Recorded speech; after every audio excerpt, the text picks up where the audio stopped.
Hey everyone, so you've got a PhD and you're thinking about making a life for yourself in South Korea. Well, you've come to the right spot.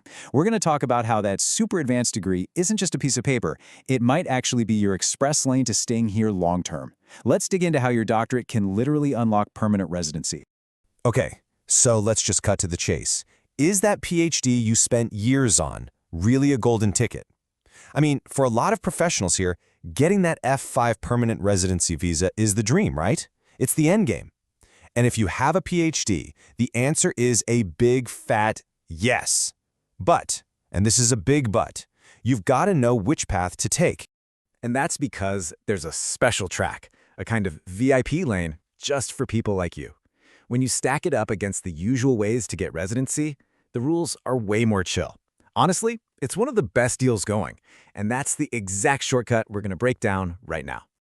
All right, so this shortcut isn't just one road. It actually splits into two different paths, the F5-9 and the F5-15. Now, both of these are for PhDs, but they're aimed at totally different people. Figuring out which lane is yours is, without a doubt, the most important first step.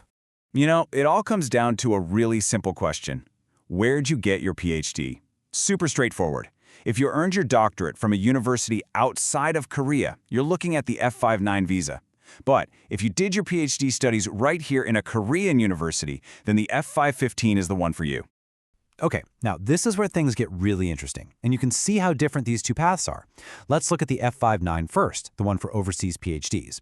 It's not enough that your degree is from abroad, it has to be in a specific advanced technology field. Plus, you need at least a year of work here in a related job. But then you look over at the F5-15 for folks who got their PhD in Korea, and wow, it's open to any major at all. And you just need that 1 year of work in pretty much any field. That's a massive amount of freedom for domestic grads. So even though those paths are pretty different, they do come back together on a few things. These are the core requirements, the stuff you have to have, no matter which visa you're going for. Think of it like a checklist with 3 must-have items. All right, first up, your job. You've got to be a full-time regular employee, and you need to have been doing that for at least a year. Next, money. Your income has to hit a certain minimum level. And finally, number 3, you need to be on your best behavior. That means a clean record here in Korea, playing by all the rules.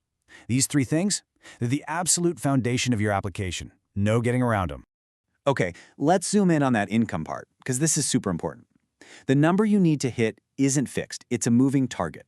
The rule is you have to earn at least the same as the gross national income, the GNI, from the year before.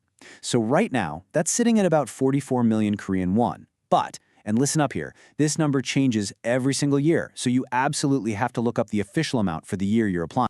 And hey, here's a pretty sweet bonus that comes with that good conduct rule. One of the huge perks of these PhD visa paths is that sometimes you can get out of submitting a criminal record check from back home.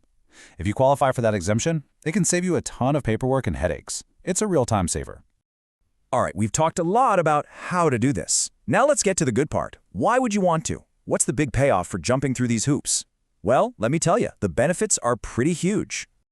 I mean, really, what makes this specific route so much better than the other options out there?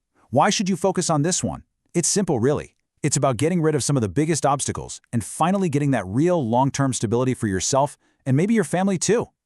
And here's the payoff in black and white. First, and this is a big one, you are totally exempt from the Korean language proficiency test, the KIT program. For anyone who's looked into it, you know that is a massive win. You can also bring your spouse and kids over on an F2 visa. And once you've got that permanent residency card, you're free.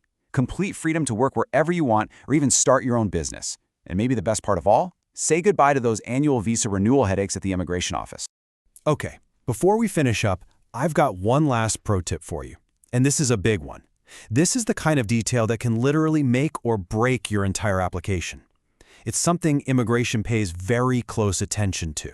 So lean in for this one. That phrase, full-time regular employee, it's not just a suggestion. Immigration takes this incredibly seriously. They will dig into your paperwork. They're going to check your employment contract, your certificate of employment, and your social insurance records to make sure everything lines up. It's not enough to just have a job. All your documents have to prove without a doubt that your employment is stable and legit. So at the end of the day, yes, this process needs you to be careful and prepared. But the bottom line is this. For anyone with a PhD who ticks all the right boxes, this is, hands down, the fastest way to get permanent residency in Korea. It's the system's way of saying, we value your expertise. So the real question left is, are you ready to make it happen?